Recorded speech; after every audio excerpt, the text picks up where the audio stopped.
తక్కువ ఆయిల్‌తో దొండకాయ ఫ్రై త్వరగా చేసుకోవాలి అనుకునేవారు కుక్కర్‌లోకి ముక్కలన్నీ ఈ విధంగా ట్రాన్స్‌ఫర్ చేసుకోండి.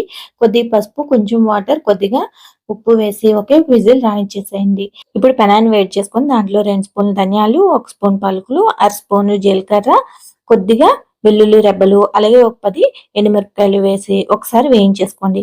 ఇలా వేయించుకున్న తర్వాత చివరగా 1 స్పూన్ కొబ్బరి తురుము, 1 స్పూన్ నువ్వులు, అలాగే ఒక 2, 3 జీడిపప్పు పలుకులు వేసుకొని ఒక్కసారి తిప్పేసి స్టవ్ ఆఫ్ చేసుకోండి. లేదంటే వేరే బౌల్‌లోకి ట్రాన్స్‌ఫర్ చేసుకొని చల్లనిచ్చి మిక్సీ పట్టేసేయండి. కడాయిలో ఆయిల్ పోసుకోండి. పోపుల కోసం శనగపప్పు, మినపప్పు, కొద్దిగా జీలకర్ర వేసుకొని, కొద్దిగా కరివేపాకు వేసుకొని చిటపటలాడగానే ఉల్లిపాయ ముక్కలు వేసి ఒకసారి వేయించండి. ఉల్లిపాయలు కాస్త దోరగా వేగిన తర్వాత దీంట్లో వడపోసుకున్న దొండకాయ ముక్కలు వేసుకోండి.